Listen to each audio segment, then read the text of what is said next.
Welcome to Computers to Canvas podcast. This is a safe space for all the creatives. Here, every month, I discuss about art topics regarding that is more relevant to someone who is just starting out with their art business, or even if you are thriving in your art business, this podcast might help you with some ideas. So, before we start, I am Shreya. I am an art educator. I am an artist. I teach art workshops. I teach art in different environments, and I have been teaching art from about 2.5 years now. So, from my experience, what I feel like, depending on where you are teaching art, it matters most because your audience changes.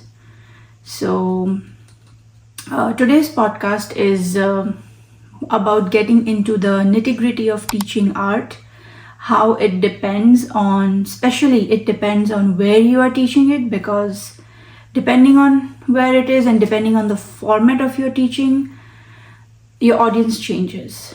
So let's get into this. I am painting.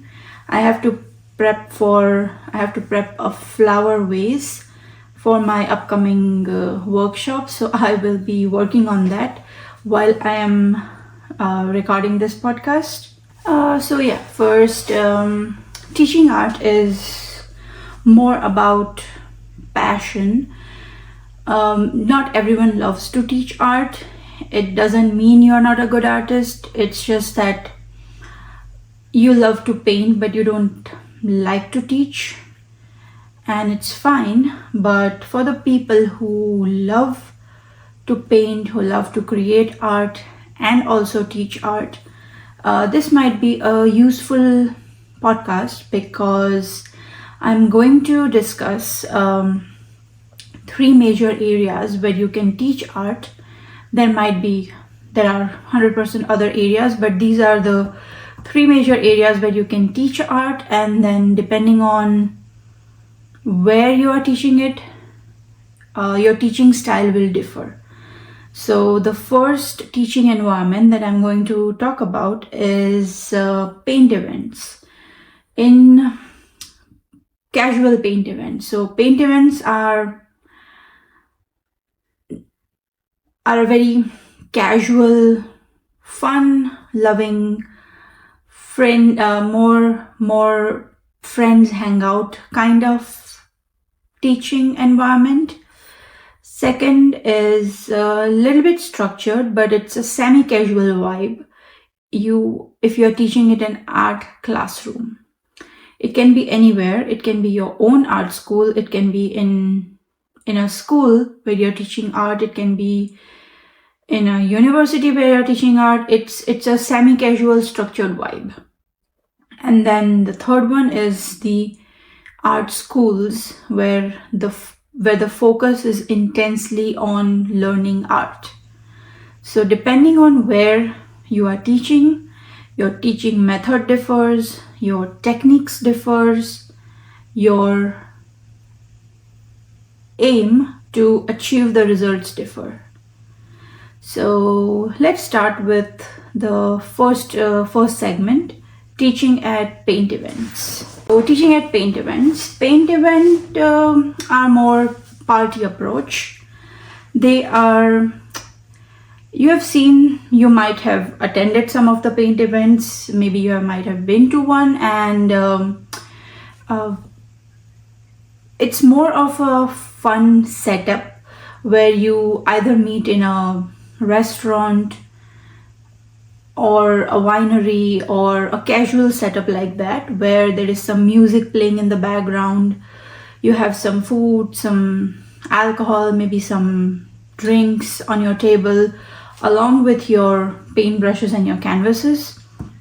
The audiences are paying attention to what the artist is teaching, but the end goal is to just have a fun hangout with their friends while they are doing something creative. So The painting doesn't matter that you don't have to teach them the art from basics. In paint events, the focus is more on just getting that particular painting look good when the audience is done painting, when the audience is done with their work. And also to make sure that you maintain a fun vibe, so make jokes, make it more fun. It's not a serious teaching environment. Similarly, when you are teaching at birthday parties, those are also form a kind of casual paint events where the main focus is to enjoy the birthday party. Birthday girl is the guest of honor, and the paint event is an additional fun approach to add it to that birthday party. So there are so many occasions like that. There are in paint parties, you can do like a baby shower party, you can do birthday parties, you can do bachelorette paint parties, you can do retirement paint parties. There are so many different approaches to this paint party format. But the main goal of paint party format is to just focus on one painting. You are not teaching them art from basics, like how to blend colors, how to mix them, how to create a shadow, how to create a depth. You are just focused on one painting that is in front of them, and your main goal is to get as close as that painting as possible when they are done with their painting, so that everyone leaves happy, everyone enjoyed the experience, and then they might come back. And this format is a bit unstable if you are looking for building your career teaching art. Depending only on hosting paint parties is a good idea, but it will take a lot of efforts, because you have to continuously keep marketing, you have to continuously keep finding new clients who would be booking your paint parties or who would be booking your paint workshops. It is you have to keep in mind that when you are promoting it, you promote it as a fun, relaxing, low pressure activity where the focus is on just relax, come to the event, relax, enjoy some painting time, and take home a beautiful art piece. So that's how the paint event party approach would be if you are teaching in paint parties. Now, when you how to start a paint party? So you can't just walk into a restaurant full of like 10-15 people sitting in front of you with their canvases and brushes and just walk in and start teaching art. You have to use an icebreaker, like it's about breaking the ice with the art. So just start with introducing yourself first. That's the most important thing. Introduce yourself, introduce the art supplies that are lying in front of them. Like, I mean, everyone knows this is a canvas, but then you can just tell them that you have these many number of brushes with you, you have a water cup, you have a paint plate. Just introduce everyone to the art supplies. This is a good way to get everyone's attention, because when they are in a restaurant setup, they are more in socializing mood, and I mean, we are not there to break their rhythm. It's just that because it's a paint event, so while they are socializing, they also pay attention to what you are talking about. So it's a good icebreaker. Just go in, introduce yourself, crack a joke, or say something funny. If you have a painting, for example, if you are painting for Christmas, then maybe just say who loves Christmas, who loves to decorate Christmas trees, questions like that, so that it engages people with you. Because before you entered and before you started, they were talking to each other, they were looking at the menu, they were thinking about what to order. And so to bring them from that state of mind to a little bit to ready to paint state of mind, just ask some questions, introduce them to the art supplies, and then start. And while you are teaching art in this format, make sure that you give them enough time between each step. So when I usually go to a paint party teaching environment, I start with obviously first introducing and myself and art supplies and all that. And after the ice-breaking thing, engaging them, and after that, when we start painting, I start with the backgrounds. So, for example, if we are painting a flower vase, and my paintings always have backgrounds. I like colorful backgrounds. I like paintings full of colors. So what I do is, because now keep in mind they are not professionals. Not all of them are professionals, so show them the most basic technique that will be the easiest for them to start with. So I will talk about this in detail when we go to the classroom approach. But if I have a flower vase painting, and if I am going to, I was just looking for a painting maybe I can use for reference. Actually I have my,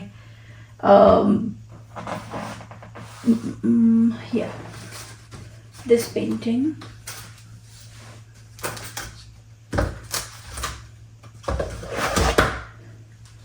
So this is not a flower vase, but it has a background, it has some branches, it has flowers, and it has a different thing going on here. So what I would do is start with the background first, show them how to paint the background, and just show them simple techniques like start from moisten your brush enough, take little paint so that it dries fast. Start from, in this painting it's the strokes are from right to left and then back. But there are some paintings where the backgrounds are from top to bottom. And also explain them that it depends. It matters the way you make strokes. In this one, you can clearly see the strokes are like sleeping lines. They are not standing lines. So the strokes, the background brush strokes are from right to left and then back. I don't have another one maybe, which has a background from top to bottom. I don't have it here, but yes, in this one. So just show them how to paint the background and then give a little bit of time in between. Like give them, after you're done with painting the background, give them like 10 minutes or so. Just tell them you can feel free to order, drink, or feel free to check the menu while the backgrounds are drying. Because if you start painting right after painting your background, if you start putting the main object on it, it will be all muddy and it will look all messed up. So your backgrounds have to be dried before you start painting. So first step is show them the simplest way to paint their background. After they are done with their background, give them 5 to 10 minutes of time, depending on, just check everyone's canvases. Sometimes people use a lot of paint, so for them it might take some time for their backgrounds to dry. So just check, just just keep have an eye on how everyone painted their background, and depending on that, you can just give them 5 to 10 minutes to freshen up, order something while they are waiting to dry the backgrounds. After the background is dried, start with blocking the space for the object. So because we are in a restaurant and we are in a paint event party approach environment, doesn't have to be restaurant, it can be a brewery, it can be a winery, wherever. Some people do carry pencils, but then keep in mind you are not in an art class, and not everyone is good at drawing, and looking at the pencils and a blank canvas might freak some people out. Like, I don't know how to draw, how am I going to do this? So you don't have to teach them how to draw. You just have to teach them how to roughly block the space. So that's why I have this canvas here. I am preparing flower vase for my upcoming workshop, so I was like, let me use this canvas only. My background is ready. So yeah, here if you can see, the bottom part, the background is done from right to left, and from top it's from top to bottom, and then it's blending here. So this is the background for a flower vase. I'm going to put the vase here in the bottom, and then here we'll do the flowers. So I will quickly show you. Let me just put it here only. So once you're done with it, I'm using the chalk, but you can also use the paint. Use a paintbrush and use white paint, and just briefly outline.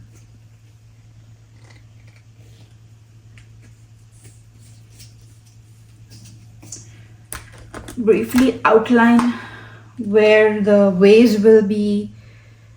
So this is a small brush. I'm just going to use it to roughly sketch. It doesn't have to be a perfect sketch, just some broken lines where it's blocking the space.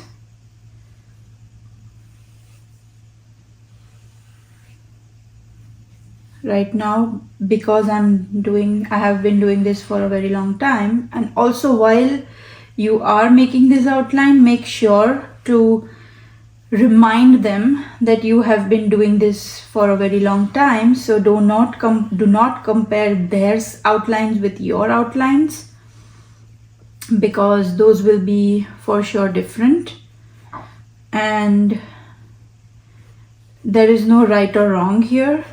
You just have to block some spaces, show them the basic of like, do this for flowers, do just like circles for flowers, and this is a base outline to start. This is also called underpainting, so that you have an idea. You're blocking spaces for the actual objects, so that when you start painting, you are not lost and there are less chances of making any mistakes. There are anyways no mistakes in art, but when you are in a paint party approach and they have the reference painting with them, for them the painting has to be looking exactly like the one that's shown in the reference photo.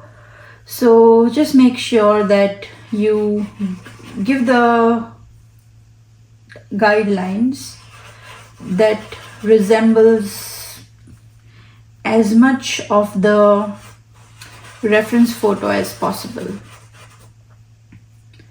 So one more flower, and then I'll show you how it looks like when you are just showing them.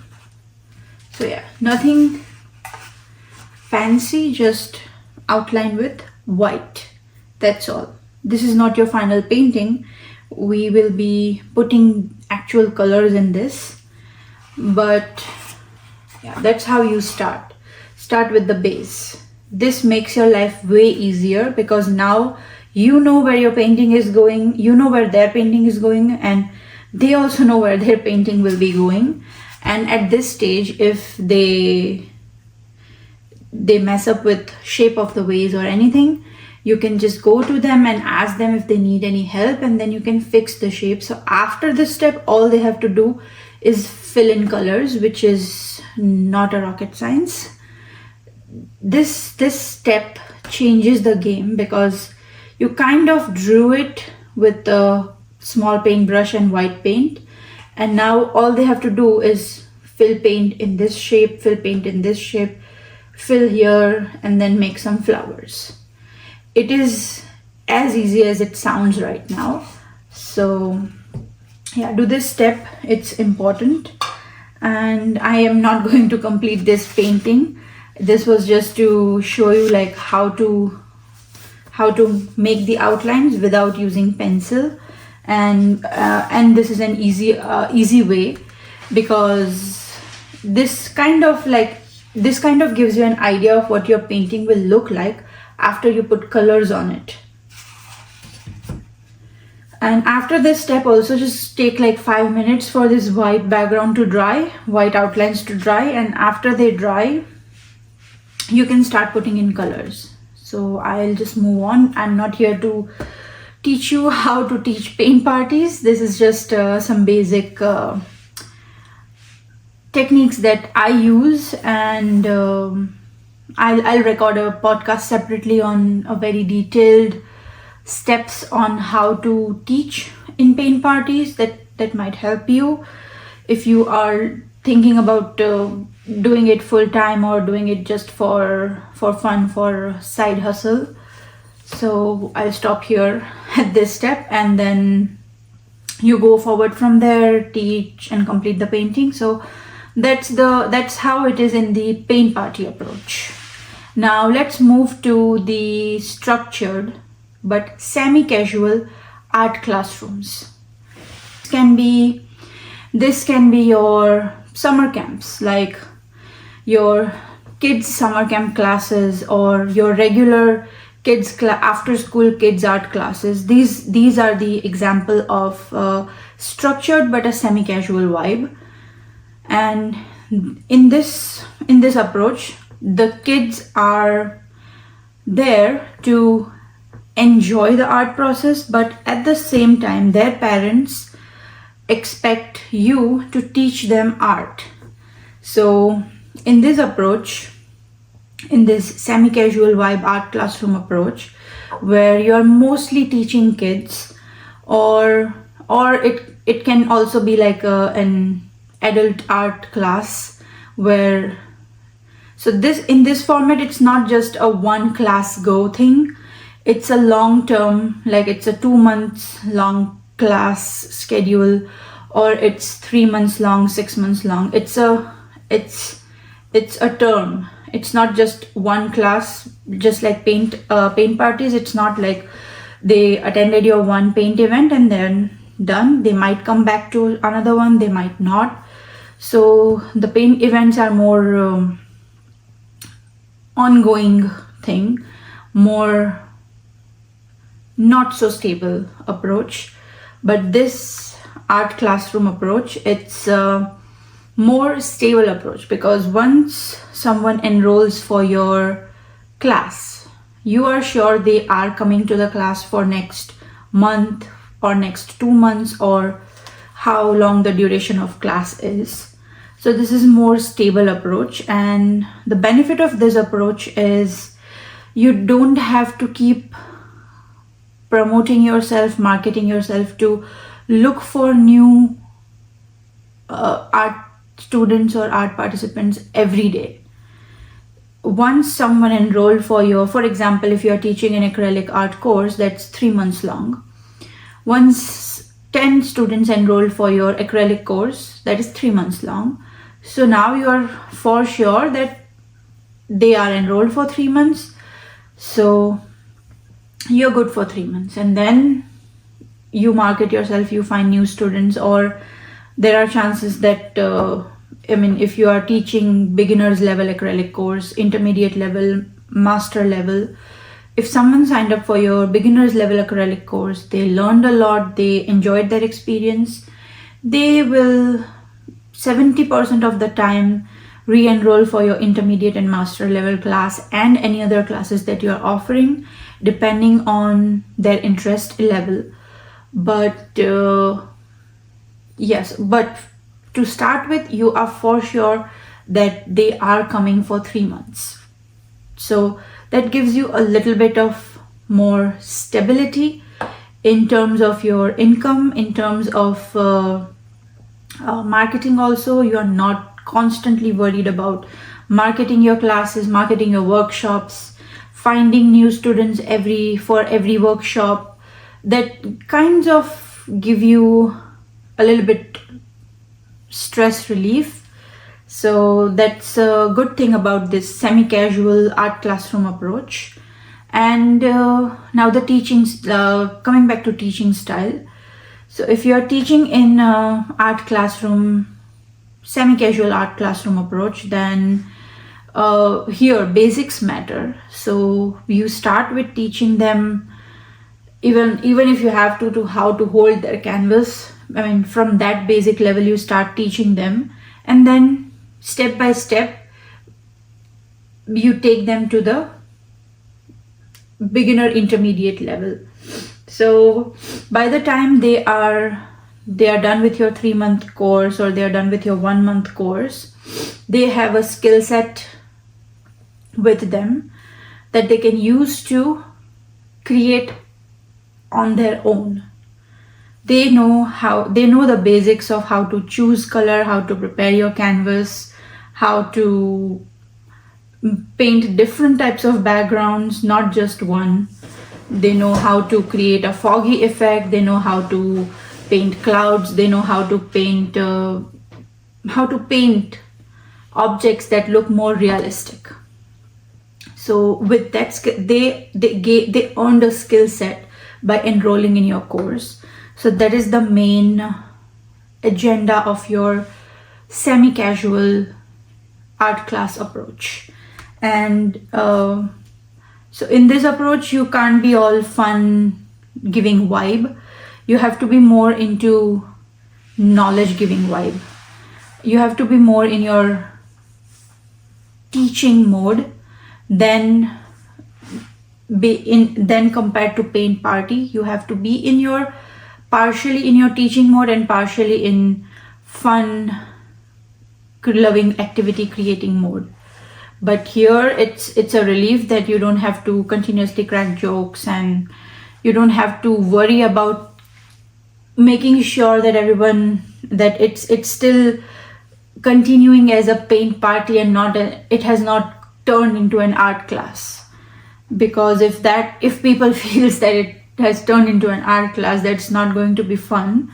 You will see that in reviews. So coming back to our semi-casual approach, it's pretty fixed size classes. Like you have 5 students, 10, 20 students, 25 students in one class, and you're focused on bringing a result. So it's a result driven approach where you are teaching them something and they understand the concepts, and they are not just after producing pretty pictures. They understand that yes, they will start with not so good looking piece to slowly painting their way up to a painting that looks more lifelike. So yeah, you are teaching them to find their artistic voice. You are teaching them to discover their style, to know what they like in art. You are helping them become an artist, or not. If not an artist, then you are helping them to become a creative person that knows how to create their own thing, not just copy the reference picture. I mean, no one, I'm not saying that people don't use reference pictures. Everyone uses reference picture. I have so many reference pictures here. Like, I have a book of reference pictures, but reference pictures are for reference. If you copy the reference picture as is, then that's a different story. That's I'm not saying it's not a good thing, but yeah, it's like copying someone else's work. So unless and until you have copyrights, I don't think it's legal to do that. So when I start painting, I just use couple of references. For some, from some reference, I like their background colors, how they used it. But then from other reference picture, I like the way they did the background. So the technique of doing the background. So I would merge the colors that I liked from this reference and the technique of background that I liked from the other one, and then I'll create something of my own. So references are just to get ideas. They are not there to copy someone else's work and paste on your canvas. If you're referring to a painting, or if you're referring to a couple of references, make sure that you still end up creating your own piece and it doesn't look like a replica of someone else's work. So that is your agenda when you are teaching in an art class. I can just put this cup on the table and ask students to paint it from the angle they are looking at it. So if someone is looking at this cup from this angle, they have a different painting. Someone is looking from that angle, they'll have a different painting. I will have a different painting because I'm looking it right straight at it. So that is the level of teaching that you will have to do when you are in an semi-casual art classroom. Now, going to the more focused, intense art schools, like the ones that you attend in universities, how is the teaching approach there? So third level of art teaching approach is teaching in art schools, and this includes colleges, universities, or any specialized art academies. Here students are more focused on becoming artists, launching their career in art, becoming art critic, or anything, have an art career. So these type of students will be enrolling for this kind of courses. They are there to refine their craft, to create art portfolios, to publish their art, to launch their art. So which means that as an instructor, you are not just teaching them techniques, you are mentoring them, you are mentoring their careers, you are shaping their careers, and it gives you a big responsibility. So it's not at all fun, it's not at all casual. It is a serious teaching style, it is a serious teaching approach. So you have to critique their art, you have to push their boundaries, you have to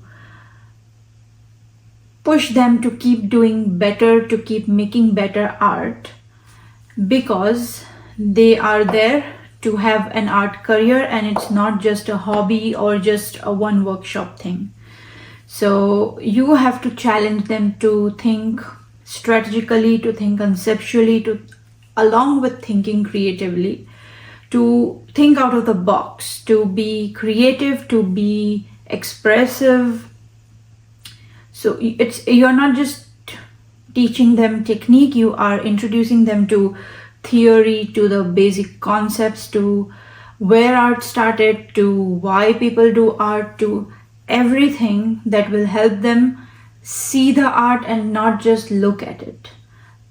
seeing something and looking at something are two completely different things. We are not here to discuss on that, but yes, there's also a pressure on you to prepare them for the real world, like to prepare their portfolio so that they can submit for galleries, they can get grants, they can get freelance work. You're not just their teacher, you will be their coach, you will be their critic, and sometimes their therapist. So teaching in this kind of settings, it's a deep well of knowledge. It's not it's a huge commitment by you and also by the students. It's a huge commitment, it's a huge responsibility to nurture, to create, to build the next generation of artists. So depending on where you are teaching art, your art style will differ. So one thing, if you're teaching in art events, your painting style will affect a little bit. I noticed that usually when you paint, it takes depending on how complicated the painting is, sometimes it takes 2-3 hours, to sometimes it might take a month or two to complete a painting. But now when you are teaching it in a paint event, you will have to complete the painting in 1 hour or 2 hour time period. You can't ask them to come back tomorrow and then we'll continue on this. So you have that pressure of getting the results quickly, paint quickly. Not painting is a process of patience. It's not a 2-minute noodle that you can just put on the stove and it's ready in 2 minutes. It takes lots of patience. It takes some techniques, tricks to make the painting look good. And then when you start teaching in paint event, you also start painting in the ways that your painting is done in 2 hours. So it's kind of an unlearning thing.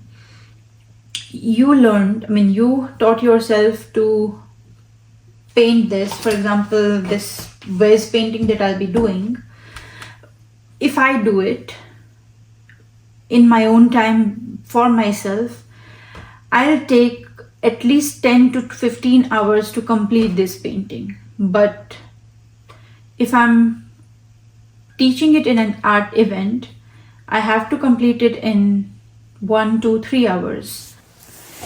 I would like to only say that art is for everyone and art is everywhere. So whether you are handing out aprons at a paint and sip, managing a class of 35th graders, or dissecting postmodernism with your studio majors, teaching art is a never one-size-fits-all thing. Each setting, paint events, school classrooms, and art schools brings their own unique challenges and joys, and all of them matters. All of that matters depending on who is your audience. Because art doesn't just live in galleries, it lives in classrooms, on kitchen tables, and yes, even in the glass of wine next to the canvas in a paint party. If you ever taught art, I would love to hear your stories, and no matter what approach you choose for your art teaching career, or even if you don't go for the art teaching career,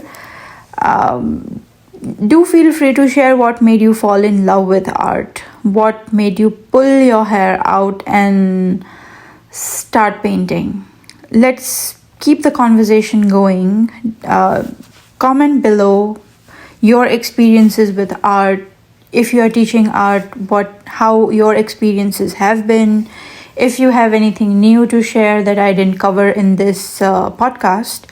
So until next time, keep creating, keep teaching, and remember, every brushstrokes matter. Please subscribe, follow, share, comment below.